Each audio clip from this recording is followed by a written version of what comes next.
Hi everyone, it is Scott and Amber, and we are Wandering Soup. What's up, Wanderers? How you doing out there? Hey. You ready for this part 5? The final part of this 5-part series on moving abroad that we have given you.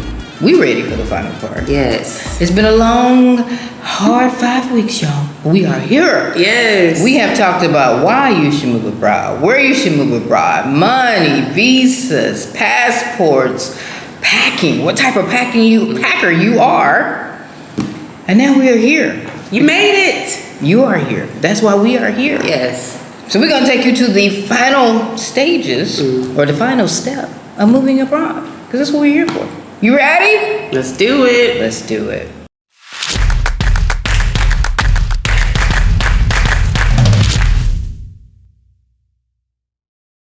All right, so the easiest thing we thought would be to go back to video 4, where we talked about packing and getting rid of your ish, right? And what type of packer you are.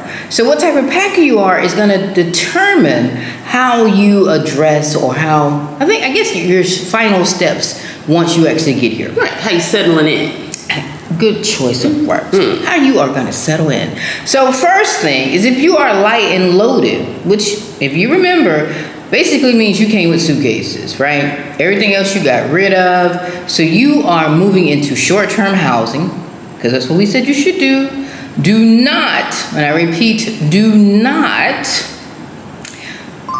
sign a long-term lease on a property that you have not seen. Right. So what we want you to do is come in, get you some short-term housing for a month or more, if that's what it takes, and go out and look at all the neighborhoods.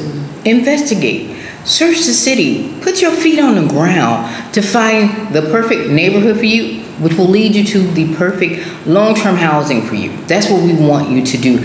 Do not give away your money for a home that you don't like, but you didn't realize it until you got here that you didn't like it. I need you to do better, people. Right. Get light and light and loaded. Don't be light and complicated. It's not necessary. It's not necessary. All right. Right. Next is what we call it's complicated. It's complicated people, the junk in the trunk people. Right. We called you out in the last video. Okay, we see you. You came with your suitcases and your book bag, but you also came with most of the house. Right. You shipped the stuff ahead of time, or you shipped it, so it's all your stuff's already coming. You ain't starting over brand new. You got your stuff with you. That's cool. That means you already have a place to stay, most likely. You're coming in hot. You're coming in, you're getting in your spot, whether you've seen it already or not, whether you've seen it online already, just seen it online. We hope you've seen it in person. We hope. We hope. But regardless, you're coming in, you're just getting used to this new place, you're seeing it, it's great. Or maybe it's not. I don't know. Either way, it's not the end of the world, because as we've already advised, and I'm sure you took our advice, you didn't sign like a long-term lease. You're good, so you can, maybe but regardless, it's not forever. It's not the end of the world. You can move. If it's not a place that you really like, don't totally throw all of Merida or all of Mexico out the window. Right. This is the time where you would just be looking. You adjust do some more looking, right? And you'd be adjusting, just getting into your place, getting into the swing of things. But just remember, at the same time, you have to get used to it. And if it's someplace that you just can't get used to, then you can find another place to stay. Right. So. And put that into it. I mean, put that factor that maybe you won't like it once you get here and you actually get your stuff inside. And it happens. It happens to the best of us. It happens to the best planners in the world. It happens to the worst planners in the world. You get to a place, you've seen it, you walked in it, you touched it. But once you actually start living in it, you're like, this is not for me. And there's nothing wrong with that. And that's for light and loaded. It's complicated. Junk in the trunk. If there is something you do not like, you moved. You left your home country. You left your family, your friends, community, the things that you know for a new adventure, a new life. And you did it. You can do it again. Right. Don't be afraid to switch up. Move house. Even with all your stuff junk in the trunk, you can move again. Right. I mean, you're going to pay. It's going to cost you. Don't call us to help. Because I don't lift. I got a bad back and an attitude problem. I don't do none of that. All that. So, next we're going to go into the adulting of moving abroad. I mean, whoo. Once you're here, you got stuff you got to do. It ain't all, just hitting the streets. It ain't tacos. It ain't just tacos. Right. It ain't. It's a lot more. Let's get into it. So, the first thing is you have to think about utilities. And, it may be something you have to do a lot about, or you may not have to do very much, depending on where you're living. If you're living somewhere and the manager, the rental manager or whatever, handles all of that, they make sure that the electricity is taken care of, your gas, because normally most houses here, there's going to be some things that run on gas, or water. You're going to have to make sure you set up water service for your house, unless the manager of wherever you're living already does that. But more than likely, you're going to have to at least get some of these things. You're going to have to work with your rental manager to get these things taken care of. Right. Could be just an individual landlord. Right, or an owner. Right. Mm-hmm. And as Amber mentioned, in some homes, they cover all that. Because they won't transfer it out of their name. So what that means is that they'll send you the bill every month and you pay it, or every other month, however often it is. For gas, typically it takes 2 to 3 months for you to run out of gas, depending on how you use it. The electric bill comes in every 2 months. And water is, in our home, is part of it, but for some it's not going to be part of it. So you just have to, it's not expensive for the running water, like your bath water and things like that. Now for your water delivery, because you can't drink the water here for various reasons, you got to find you a water service that's going to deliver. Please do not buy bottled water and it's a waste, and it's expensive, and it's not good for the environment. It's just not good. So find your water delivery service in Mexico. Other parts of the world this may not factor into, but for here it does. Yes. Next up is internet. Now you're like, internet? That's got to be the easiest part of this whole thing. And it's actually one of the more complicated things for some odd reason. Here in Meta in particular, in neighborhoods, certain neighborhoods, they're locked and loaded with one provider. And that's just what it is. So if you're a person who works from home and you need high-speed internet, that should be one of your criteria when looking for a home, especially for light and loaded. Because I'm assuming that it's complicated and junk in the trunk. You know this already, right? You've done your research. You've been in the groups. You've read the messages about your neighborhood. You've talked to people who live here, right? You've done all of these steps. But if you haven't, recognize that there may be some issues. Internet here isn't great. It's okay. And depending on where you are, like at the beach, you want to be next to the water and all that, but the internet might not be so great. It's not going to be great at the beach. It ain't great here in the city. So, and every neighborhood does not have that high-speed DSL or whatever the high-speed cable stuff is. So make sure if you need high-speed internet that you check to make sure that it's available in your neighborhood, or that the provider that's in your neighborhood is actually good. Because not everything isn't created equal.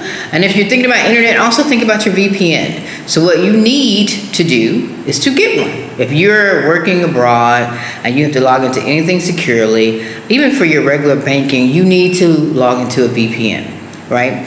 And if you have a Fire Stick and you want to watch American Netflix, because you do, then you definitely going to need that VPN, right? And there's many out there: Express, Nord, Surfshark. We've used all 3 of those. What you do not want to do, though, is to get a free VPN. There's no such thing as free in this world, and that VPN is going to teach you that, right? So if it's free, what are they getting from it? They're getting your information.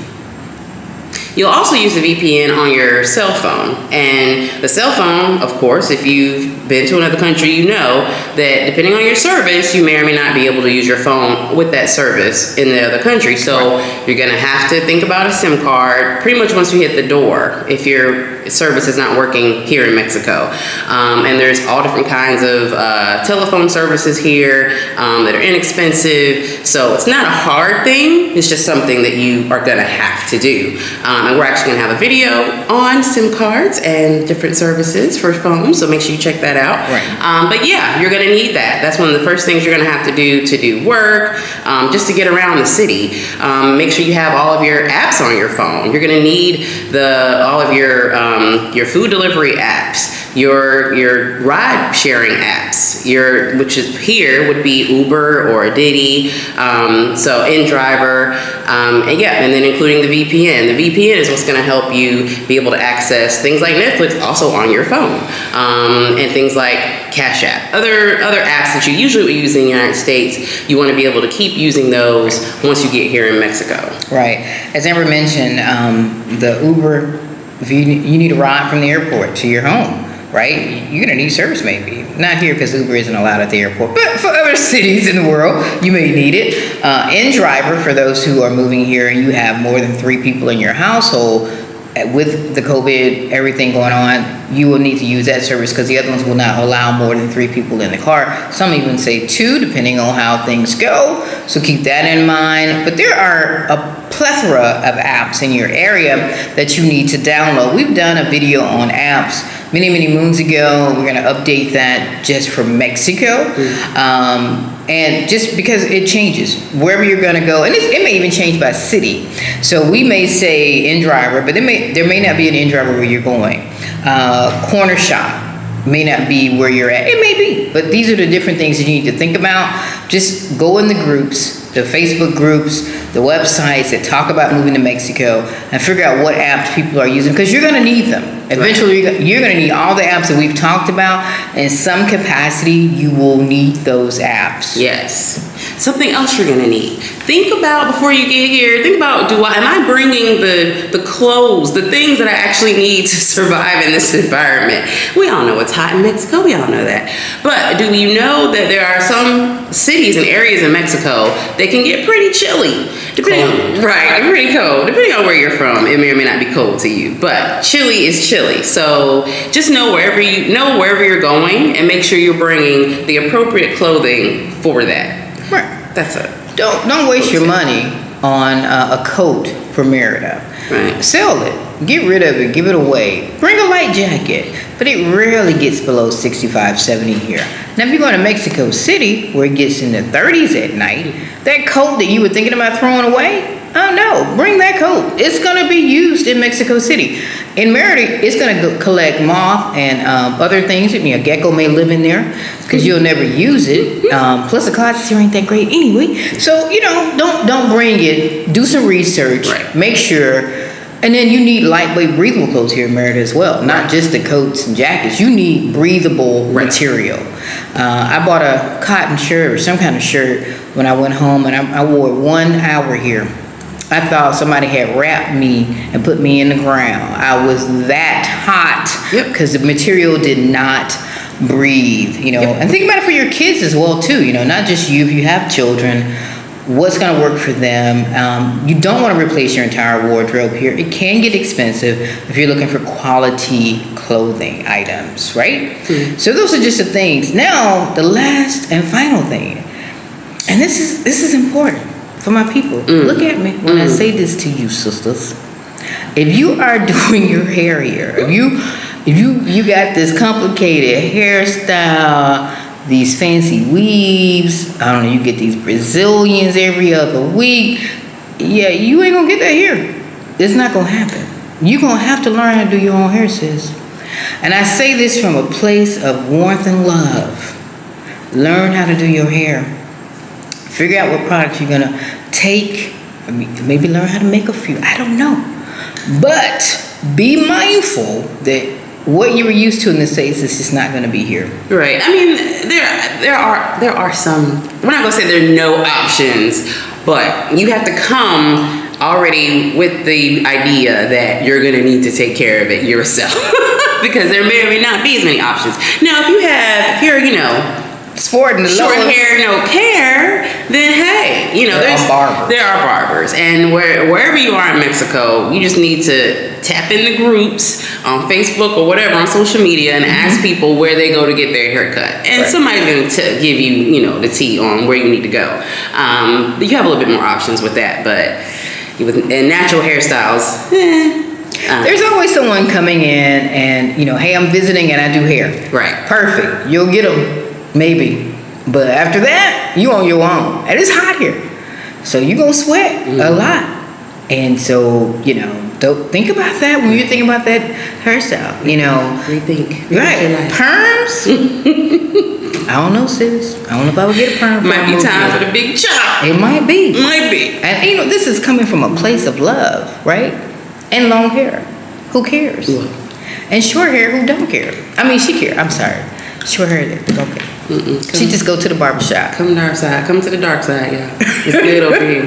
I promise you. So those are the steps to moving abroad. I think we've covered a lot in these videos, and you definitely, go back, rewatch them, ask yourself some questions of how you want to move, where you want to move, why you want to move, and then get to packing and go, because we want you to move. It doesn't have to be to Mexico. It could be anywhere in the world that works for you. And most of the steps that we've given you are going to apply everywhere. You may have to switch a little bit, cut a corner here, tape a little piece over here, but it's going to get you there.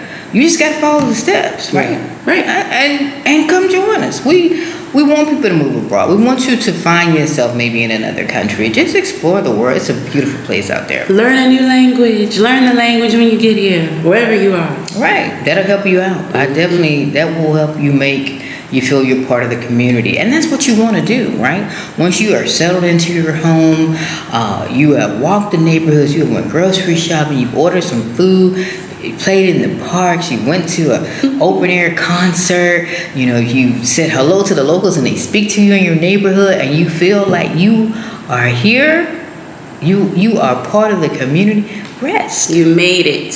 Rest. Make sure you rest. In between all of these steps, take some rest, especially after you get here.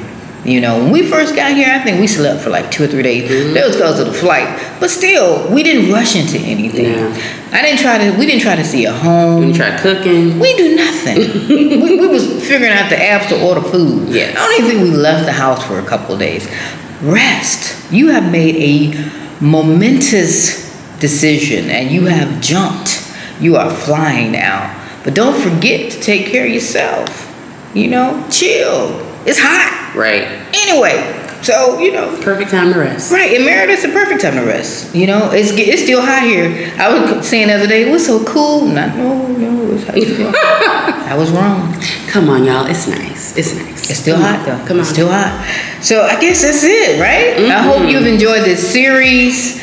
We're going to have a surprise coming in the next few weeks, so be on the lookout for that. And of course, we'll see you next week as we share more of our life and journey in Merida and our travels abroad. I am Kat. And Amber. Peace and love, y'all.